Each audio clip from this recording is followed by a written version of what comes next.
नमस्कार, ABP news पर हाजिर हूं मैं रुमाना इसार खान। कोरोना के बढ़ते केस की वजह से दिल्ली में कई बड़े फैसले लिए गए हैं। देखिए, येलो अलर्ट दिल्ली के लिए जारी किया है इसी कोरोना के खतरे को देखते हुए, और इसी के चलते अब दुकानों के खुलने का समय तय कर दिया गया है। स्कूल, कॉलेज, मल्टीप्लेक्स, स्पा सब बंद कर दिए गए हैं। सुबह 10 बजे से रात 8 बजे तक ऑड इवन के हिसाब से दिल्ली में दुकानें खुलेंगी। एक एक करके आपको बता देते हैं कि येलो अलर्ट दिल्ली में लागू मतलब क्या। मतलब ये कि दुकानें, मॉल सुबह 10 बजे से रात 8 बजे तक ही खुलेंगे। साप्ताहिक बाजार एक जोन में सिर्फ एक ही लग सकेगा।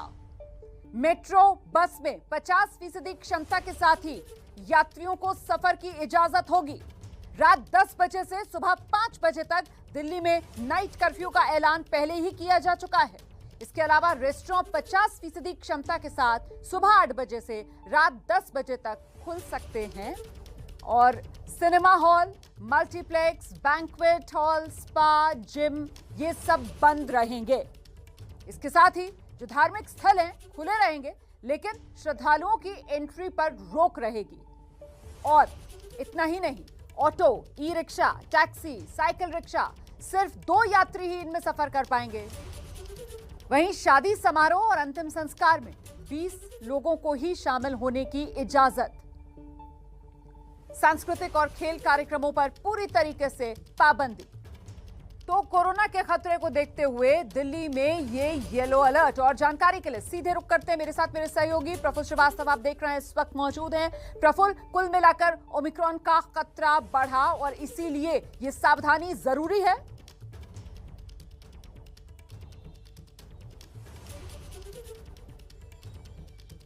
बिल्कुल, देखिए सावधानी ज़रूरी है, क्योंकि आपको याद होगा जब दूसरी लहर आई थी और डेल्टा का जब नया वेरिएंट आया था, उसके बाद से केसेस बढ़ना शुरू हुए थे। और दिल्ली सरकार नहीं चाहती कि जो दूसरी लहर में हुआ वो अब हो, या केसेस आए या लहर भी आए एक तरह से।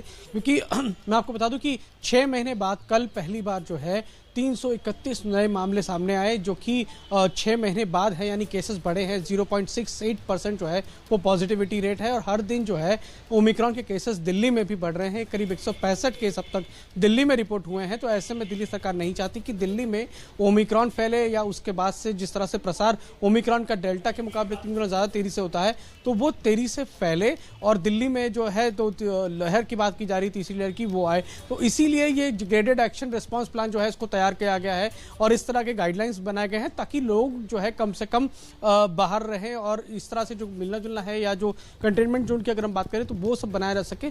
समय रहते कार्रवाई करना चाह रही है दिल्ली सरकार, ताकि आगे किसी तरह की दिक्कत ना हो। और इसीलिए आज मुख्यमंत्री ने एक बैठक की थी, जिसमें बाद ये ग्रैब को जो है लागू करने का फैसला किया गया। और इसमें ये तमाम फैसले किए गए हैं, जिसमें लोगों की संख्या कम करने पर जोर दिया गया, क्योंकि ये बहुत तेजी से फैलता है। तो आप देखें तो शादी समारोह, अंतिम संस्कार, इसमें भी लोगों को कम किया गया है। जो धार्मिक स्थल है वहां पर लोग नए साल के बाद सारी गाइडलाइंस जो जारी की गई है हमने दर्शकों को बता दी है सिलसिलेवार तरीके से। बहुत शुक्रिया आपको प्रफुल्ल श्रीवास्तव इस तमाम जानकारी के लिए। तो जिस तरीके से जानकार भी बता रहे हैं कि वो जो डेल्टा वेरिएंट था कोरोना का, उसके मुकाबले 3 से 6 गुना ज्यादा तेजी से ये ओमिक्रॉन वेरिएंट फैलता है, और इसीलिए सावधानी बेहद जरूरी। आप अपना बहुत ख्याल रखिए, मास्क लगाकर रखिए, और साथ ही 2 गज की दूरी भी जरूरी। इस बीच जो रेजिडेंट डॉक्टर्स हैं उनके साथ इस वक्त बड़ी खबर ये आ रही है कि जो सरकार की बैठक चल रही थी, स्वास्थ्य मंत्री जो बैठक कर रहे थे, वो फिलहाल खत्म हो गई है। दिल्ली में विरोध प्रदर्शन कर रहे रेजिडेंट डॉक्टर्स और जो अपनी मांगों को लेकर एक तरीके से हड़ताल पर थे, उन्हीं को लेकर स्वास्थ्य मंत्री के साथ उनकी ये बैठक अब खत्म हो गई है। अंकित गुप्ता हमारे साथ मौजूद है। अंकित, क्या समाधान निकला? जी बिल्कुल, ये बैठक जो है पूरी हो गई और फिलहाल जो है यहाँ पर ये मैं मंत्रालय में यहाँ पर मौजूद हूँ और यहाँ पर इस तरीके से जो है काम भी नहीं करने दिया जा रहा है। तो रोमाना, लेकिन ये यहाँ पर जो बैठक थी ये पूरी हो गई है। अभी डॉक्टर्स की क्या रणनीति बनी है इसको लेकर के अभी डिटेल्स मिलना बाकी है। अरे आप नजर बनाकर रखिए, मैं आगे आपसे बात करने की कोशिश करूंगी। अंकित गुप्ता बता रहे हैं किस तरीके से जो बैठक चल रही थी रेजिडेंट डॉक्टर्स की स्वास्थ्य मंत्री के साथ, फिलहाल वो बैठक खत्म हो गई है। लेकिन बड़ा सवाल बरकरार है कि क्या जो समस्या थी रेजिडेंट डॉक्टर्स की उसका समाधान हुआ? क्या रेजिडेंट डॉक्टर्स वापस काम पर लौटेंगे? क्योंकि उसकी वजह से खमियाजा कहीं ना कहीं जनता को, मरीजों को भुगतना पड़ रहा है। इस खबर पर हमारी नजर लगातार बनी हुई है। इस बीच अगली बड़ी खबर, इत्र कारोबारी पीयूष जैन से मिले करीब 200 करोड़ कैश कांड से जुड़ी ये बड़ी खबर है। इस मामले की जांच में प्रवर्तन निदेशालय भी आ गया है। कुल मिलाकर 5 एजेंसियां हैं जो अब इस मामले में जांच करेंगी। ईडी मनी लॉन्ड्रिंग के एंगल को लेकर इस पूरे मामले में जांच करेगी। जीएसटी मुख्यालय की तरफ से चिट्ठी लिखी गई है। हम सीधे रुख करते हैं, मेरे साथ मेरे सहयोगी ओम प्रकाश तिवारी इस वक्त मौजूद हैं, उनसे जानते हैं और क्या अपडेट मिल रहा है। ओम प्रकाश। रोमाना, मैं आपको बता दूं कि इन्फोर्समेंट डायरेक्टरेट लखनऊ डिवीजन ने इस मामले में जीएसटी मुख्यालय और जीएसटी इंटेलिजेंस को चिट्ठी लिखी है और इस चिट्ठी में कहा गया है कि क्योंकि इस मामले में मनी लॉन्ड्रिंग का एंगल हो सकता है, लिहाजा इस मामले में जितने भी दस्तावेज मिले हैं या जो भी अन्य चीज बरामद हुई है उसकी फोटोकॉपियां इन्फोर्समेंट डायरेक्टरेट लखनऊ को तत्काल उपलब्ध कराई जाए, जिससे इन्फोर्समेंट डायरेक्टरेट इस मामले में अगली कार्रवाई कर सके। ईडी सूत्रों के मुताबिक इस मामले में ईडी दस्तावेजों के प्राथमिक आकलन के बाद मनी लॉन्ड्रिंग एक्ट के तहत मुकदमा दर्ज कर अपनी जांच शुरू कर सकता है। रोमाना, बहुत बहुत शुक्रिया ओम प्रकाश तिवारी इस तमाम जानकारी के लिए। आगे बढ़ते हैं, अगली खबर का रुख करते हैं। पीएम मोदी कानपुर में मेट्रो का उद्घाटन करने पहुंचे। आज पीएम मोदी ने सभा को भी संबोधित किया और जब वो सभा को संबोधित करने पहुंचे तो कानपुर और कन्नौज की छापेमारी को समाजवादी पार्टी से जोड़ते हुए जमकर हमला बोला विपक्षी दलों पर। योगी जी की सरकार के काम को देखकर ये लोग ये जरूर कहते हैं कि ये तो हमने किया था, ये तो हमने किया था। मैं सोच रहा था कि बीते दिनों जो बक्से भर भर के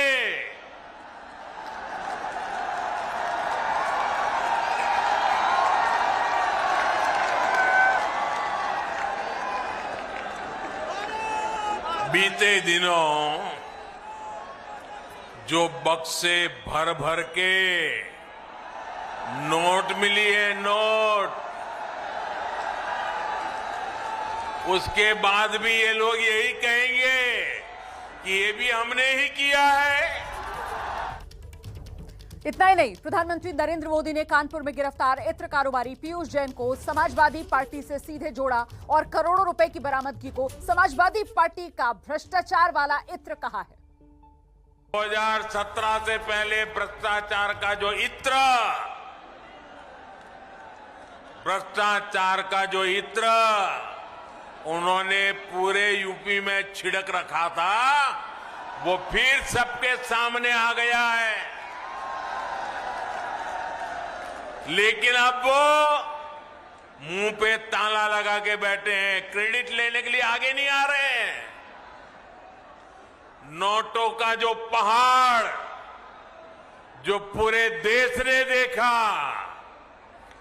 वही उनकी उपलब्धि है, यही उनकी सच्चाई है। यूपी के लोग सब देख रहे हैं, सब समझ रहे हैं। वैसे राजनीति बहुत दिलचस्प हो चली है इस इत्र कारोबारी पीयूष जैन को लेकर, क्योंकि जहां इसे लेकर बीजेपी नेता समाजवादी पार्टी से इसके तार जोड़ रहे हैं, वहीं समाजवादी पार्टी के मुखिया अखिलेश यादव वो भी फ्रंट फुट पर आकर खेल रहे हैं और पीयूष जैन को बीजेपी का कारोबारी करार दे रहे हैं। गलत जगह छापा मार दिया बीजेपी ने, अपने ही कारोबारी पे छापा मार दिया। उसकी सीढ़ियां निकलवाइए। अगर एक एक भाजपा के नेता का नाम ना निकले तो बताइएगा हमें। जो पीयूष जैन जिनके वो घर में छापा पड़ा है, जिनके यहाँ अभी भी नोट निकल रहे हैं, अब तो नोट निकलना बंद हो गए हैं। बेसमेंट में नोट निकले, दीवालों में नोट निकले, लॉकर्स में नोट निकले। जिम्मेदार कौन है? वो छापा मारना चाहते थे इत्र वाले के यहाँ, उसका नाम था पुष्पराज जैन, इनका नाम था पीयूष जैन। लगता है डिजिटल इंडिया की गलती हो गई, पुष्पराज जैन की जगह पीयूष जैन आ गए, तो पीयूष जैन के यहाँ छापा मार दिया।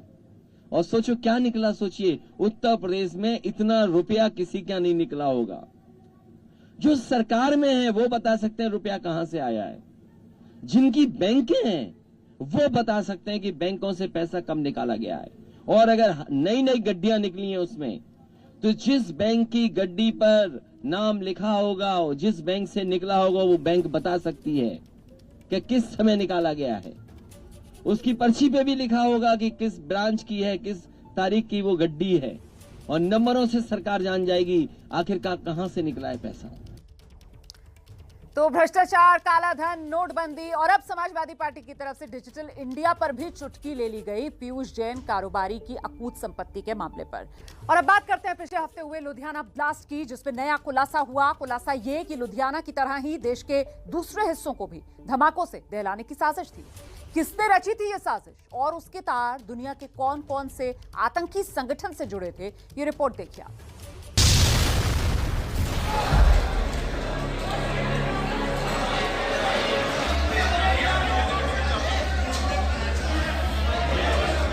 23 दिसंबर को लुधियाना डिस्ट्रिक्ट कोर्ट में हुए इस ब्लास्ट का मुख्य आरोपी जसविंदर सिंह मुल्तानी जर्मनी में पकड़ा गया और सिख फॉर जस्टिस से जुड़े आतंकी मुल्तानी के गिरफ्त में आने के साथ ही बड़ा खुलासा हुआ है कि उसने लुधियाना की तरह ही दिल्ली, मुंबई और दूसरे कई शहरों में भी धमाके की योजना बनाई थी।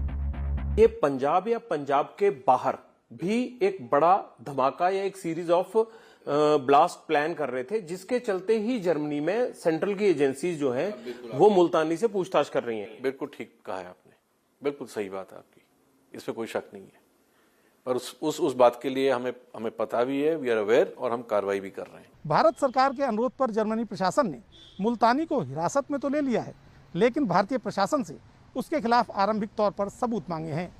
इन सबूतों को देखने के बाद ही जर्मनी प्रशासन यह तय करेगा कि मुल्तानी को गिरफ्तार किया जाए या न किया जाए, उसे भारत भेजा जाए या न भेजा जाए। जसविंदर सिंह मुल्तानी पंजाब के होशियारपुर में मुकेरिया का रहने वाला है। मुल्तानी के 2 भाई हैं और दोनों जर्मनी में रहते हैं। हालांकि मुल्तानी के पिता के मुताबिक उनका बेटा निर्दोष है। झूठ पोकी देने, उंगला दंदे पे कोई चक्कर ही नहीं है। उन सारी उम्र उत्थे हो गई, इसे बड़े नहीं करी हो। पंजाब में विधानसभा चुनाव होने वाले हैं, इसलिए लुधियाना ब्लास्ट में पकड़े गए आतंकी पर राजनीति भी खूब हो रही है। का पर्पस देश के अंदर सिखों को बदनाम करना है, ताकि देश के लोगों में सिखों के प्रति नफरत बढ़े, सरकार के और सिखों में टकराव हो। अखिलेश यादव से बात करें मेरे सहयोगी पंकज झा, सीधे आपको लेकर चलते हैं। क्योंकि भारतीय जनता पार्टी ने जनता को दिक्कत और किल्लत के अलावा कुछ नहीं दिया। ये तो प्रधानमंत्री मोदी कह रहे हैं कि आप लोग जो भ्रष्टाचार का इत्र फैला रहे हैं यूपी में। प्रधानमंत्री जी कहीं न कहीं इत्र को बदनाम कर रहे हैं, उस इत्र को, उस कन्नौज को बदनाम कर रहे हैं जिस कन्नौज और जिस इत्र ने न जाने कितनों को रोजगार दिया है, कारोबार दिया है। इन्होंने इत्र के व्यापार को बढ़ाने के लिए तो कुछ नहीं किया, लेकिन इत्र को बदनाम करने के लिए जरूर कर रहे हैं। जो छापा पड़ा है, जो पैसा निकला है, अंतोगत्वा आप देखेंगे वो भारतीय जनता पार्टी का होगा। आखिरकार भारतीय जनता पार्टी बताए कि नोटबंदी के बावजूद भी इतना पैसा उसके पास कैसे मिला और किन बैंकों ने उसको पैसा देने का काम किया, जो नए नए नोट उसके यहाँ बरामद हुए हैं। आज पहले जैम आया, आपको याद होगा, अमित शाह ही थे जिन्होंने जैम लाया। आज अमित शाह लेकर आए हैं ABCD, आतंकवाद से लेकर के ना दंगा तक उन्होंने आपको कहा है। वैसे वो 2 नंबर के नेता हैं। 2 नंबर के नेता मतलब? एक में प्रधानमंत्री, दो नंबरी ये हो गए नेता। तो अगर वो ABCD कह रहे हैं, कम से कम हम लोग तो ABCD जानते हैं, अपने मुख्यमंत्री को ABCD कब सिखाएंगे? योगी जी को तो ABCD पता है। मुझे नहीं लगता है कि ABCD मुख्यमंत्री जी को पता होगी। कम से कम उन्हें अपने मुख्यमंत्री को ABCD सिखानी चाहिए, क्योंकि जिस मुख्यमंत्री ने वादा किया उत्तर प्रदेश में कि हम लैपटॉप देंगे, स्मार्टफोन देंगे, टैबलेट देंगे, यहाँ बताओ तो रहे हैं, अभी शुरुआत हो तो गई। नौजवान को अगर यहाँ लैपटॉप या टैबलेट मिली हो तो बता दें। ये उन्नाव है, शुरुआत किया है उन्होंने, लेकिन ये भी नौजवान जानते हैं कि 4.5 साल टैबलेट देते रहे और अब आकर के आप दे रहे हो, इसका मतलब वोट के लिए दे रहे हो। अगर आपको इनके भविष्य को बनाने के लिए देना था तो आप पहले दे सकते थे। अगर पहले देते तो कोविड के समय में इनकी पढ़ाई की दुर्दशा नहीं होती। मैं एक चीज जानना चाहता हूँ, ये भीड़ है, सब कुछ है, लेकिन 2014 का चुनाव, 2017 का चुनाव, 2019 का चुनाव, आपको क्या ऐसा लगता है कि इस बार नहीं, इस बार अखिलेश का चल जाएगा, उनकी साइकिल सत्ता तक पहुंच जाएगी, ऐसा क्या है? किसानों की आय दोगुनी नहीं कर पाए, धान की किसानों की लूट हो गई, गन्ने का अभी भी बकाया है। ये बिजली के कारखाने अगर लग जाते तो आज बिजली सस्ती होती। आपको नहीं लगता है कि वो जो हिंदुत्व का जाल है उसमें आप फंस जाएंगे? वो तो ये भी कह रहे हैं कि अगर सरकार अखिलेश की आएगी तो राम मंदिर का निर्माण कैसे हो पाएगा, बनेगा ही नहीं। समाजवादी लोग वो हैं जो देश में सबसे जल्दी एक्सप्रेसवे बनाते हैं। देश में अगर कभी आकलन होगा कि मेट्रो किसने जल्दी बनाई है तो उत्तर प्रदेश में लखनऊ में सबसे जल्दी मेट्रो बनी है। ये भारतीय जनता पार्टी के लोग मंदिर बनाना नहीं चाहते हैं, मंदिर के नाम पर केवल वोट लेना चाहते हैं। और अगर समाजवादियों को बनाना होता तो रिकॉर्ड टाइम में बनाते, उनसे अच्छा बनाते, उनसे बेहतर बनाते। और जो फैसला सुप्रीम कोर्ट ने दिया है, जो फैसला सुप्रीम कोर्ट का है, उस मंदिर को कैसे कोई रोक सकता है? और अगर ये होम मिनिस्टर कह रहे हो, दिल्ली के मंत्री कह रहे हो, उन्हें ये बताना चाहिए वो सुप्रीम कोर्ट के फैसले को कोई नहीं रोक सकता है। लेकिन जिस गृह राज्य मंत्री ने और गृह राज्य मंत्री के बेटे ने किसानों को कुचल करके जान ली है, उसको अपने बगल में क्यों बैठाते हैं? उसको अपने साथ हवाई जहाज में क्यों ले जाते हो? जी, वो ये पूछने लगते हैं ना कि अखिलेश जी को आपने कभी काशी विश्वनाथ मंदिर में देखा, अयोध्या के रामलला मंदिर में देखा, इस तरह करके ना वो पूरा गेम उधर ले जाना चाहते हैं। देखिए, वो कुछ भी करें, काशी विश्वनाथ मंदिर के वहाँ के जो पुजारी, वहाँ के जो सेवा वाले लोग हैं, वो जानते हैं कि मानदेय किसने बढ़ाया है। मानदेय समाजवादियों ने बढ़ाया था, समाजवादी सरकार में। सवाल धर्म का नहीं है, धर्म तो हम भी मानते हैं। सवाल ये कि किसानों की आय दोगुनी हुई कि नहीं हुई, ये किसानों की आय कब दोगुनी करेंगे, नौजवानों को नौकरी रोजगार कब देंगे, इन बातों से बचने के लिए और महंगाई का कोई सवाल न पूछ ले, ये कैसे बताएंगे? ये इस बार एक बार बताइए मुझे, मंडल चलेगा, कमंडल चलेगा, महंगाई चलेगी, क्या चलेगा? इस बार बेरोजगारी, महंगाई और किसान की बर्बादी चलेगी, क्योंकि इन्होंने तीनों को बर्बाद किया है, उत्तर प्रदेश को पीछे ले जाने का काम किया है। आखिरी सवाल ये है कि आपको नहीं लगता कि ओवैसी साहब को भी साथ ले लेते तो थोड़ा बेहतर होता? नहीं, ये क्योंकि समाजवादी पार्टी ने जो गठबंधन किया है, किसी ऐसे गठबंधन साथी को नहीं लिया है जिसपे बहुत ज्यादा आरोप लग रहे हो। इस तरह के आरोप? नहीं, आरोप क्या है, जो उनके स्टेटमेंट्स हैं। समाजवादी पार्टी की कोशिश रही है जो किसान, नौजवान और पिछड़े और दलितों के सवाल पर या जो संविधान को बचाने के सवाल पर एक सी विचारधारा है, उनको साथ लेकर के आएंगे। आखिरी सवाल ये पूछना चाहता हूँ, आपने बहुत छोटी छोटी पार्टियों के साथ गठबंधन कर लिया, मन मिल गया, लेकिन एक बार पूरी क्लियर कट वो तस्वीर आ जाती कि इतने सीटें पर वो लड़ेंगे, क्या कोई डिप्टी सीएम होगा या सब कुछ, वो कब तय होगा? लेकिन बड़ा कंफ्यूजन है। देखिए, जब सभी लोगों से इस बात का समझौता हो गया कि कौन कितनी सीटें लड़ेगा, किसके हिस्से में कितनी सीटें आएंगी, तभी समझौता अनाउंस हुआ है। सब तय है? सब तय है, सीटें तय हैं, सीटें तय होने के बाद ही समझौता अनाउंस हुआ है। आखिरी सवाल, डिम्पल जी को कोरोना हुआ था, उनकी बिटिया को भी, अब सब लोग ठीक हैं? दोनों ठीक हैं, और क्योंकि जो उनको दोनों वैक्सीनेटेड थे, डिम्पल को दोनों वैक्सीन लग चुकी थी, बेटी को भी वैक्सीन लग गई थी, उसके बाद भी रिपोर्ट पॉजिटिव आई, इसलिए एहतियात के लिए मैं भी कुछ दिन के लिए घर में रहा, जिससे कि जब रिपोर्ट मेरी नेगेटिव आया तो मैं भी बाहर निकलूं। मैंने 2 टेस्ट कराए, दोनों में नेगेटिव हूँ। तो प्रचार में डिम्पल भी दिखेंगे या अखिलेश यादव अकेले साथ साथ अकेले ही रहेंगे, या दोनों का साथ भी होगा? चुनाव में डिम्पल भी आएंगी और पार्टी के जितने भी वरिष्ठ नेता हैं वो भी चुनाव में रहेंगे, क्योंकि इस समय रथ यात्रा चल रही है, तो रथ यात्रा पे ज्यादा फोकस है, क्योंकि एक जिले में जाकर के जितना ज्यादा संपर्क कर सकें वो कोशिश है। जब चुनाव होगा तो आप देखेंगे पार्टी की सभी लीडरशिप जगह जगह दिखाई देगी। एबीपी न्यूज से बात करने के लिए बहुत बहुत शुक्रिया आपका। तो अखिलेश यादव क्राउड को ऐसे वेव कर रहे हैं, और ये भीड़ है, उनको लगता है जो 2014 में नहीं हुआ, 2017 में नहीं हुआ, 2019 में नहीं हुआ, इस बार वो करिश्मा कर सकते हैं, इस बात का उनको भरोसा है। कैमरामैन सुंदर के साथ पंकज झा, एबीपी न्यूज, उन्नाव। तो अखिलेश यादव की खास बातचीत आपने सुनी, कह रहे हैं कि बीजेपी मंदिर के नाम पर सिर्फ वोट बटोरती है। अगर समाजवादी पार्टी बनवा रही होती मंदिर तो बीजेपी से ज्यादा तेजी से निर्माण करके हम दिखा देते। और महत्वपूर्ण बात यह कि जो टैबलेट अब योगी सरकार की तरफ से बांटे जा रहे हैं, उसे लेकर भी कहीं ना कहीं कटघरे में योगी सरकार को खड़ा कर रहे हैं अखिलेश यादव, ये कहते हुए कि 4.5 साल तक सुध नहीं ली और अब वोट के लिए लोगों को टैबलेट का झांसा दे रही है योगी सरकार। और अब बात करते हैं धर्म संसद से विवाद का बवंडर उठाने वाले कालीचरण की। राष्ट्रपिता महात्मा गांधी का अपमान करने वाले कालीचरण पर आखिर कार्रवाई कब होगी, कब गिरफ्तार किया जाएगा कालीचरण? राष्ट्रपिता महात्मा गांधी को लेकर दिए आपत्तिजनक बयान के मामले में पुलिस अब तक आरोपी बाबा के खिलाफ कार्रवाई नहीं कर पाई है। शायद यही वजह है कि बेलगाम बाबा की जुबान पर लगाम नहीं है। ओम काली। सभी हिंदू धर्म प्रेमी भाइयों बहनों को मेरा हृदयपूर्वक ओम काली। गांधी के मामले में अपशब्द बोलने के लिए मुझ पर FIR दर्ज हुई, मुझे उसका कोई पश्चाताप नहीं है। केस दर्ज होने के बाद संत कालीचरण ने यह वीडियो जारी किया। एक दिन पहले रायपुर में केस दर्ज किया गया था। अब आरोपी संत कालीचरण, जो कि महाराष्ट्र के अकोला का रहने वाला है, वहां भी केस दर्ज किया गया है। लेकिन इस कथित संत को अपने बिगड़े बोल पर पछतावा नहीं है। ओम काली। सभी हिंदू धर्म प्रेमी भाइयों बहनों को मेरा हृदयपूर्वक ओम काली। गांधी के मामले में अपशब्द बोलने के लिए मुझ पर FIR दर्ज हुई, मुझे उसका कोई पश्चाताप नहीं है। एबीपी न्यूज को जो जानकारी मिली उसके मुताबिक बाबा इंदौर के भय्यूजी महाराज का कई साल अनुयायी रह चुका है और फिलहाल इसके मध्य प्रदेश के इंदौर के आश्रम में होने की खबर है। 26 दिसंबर को रायपुर की धर्म संसद में कालीचरण ने महात्मा गांधी पर विवादित टिप्पणी की थी।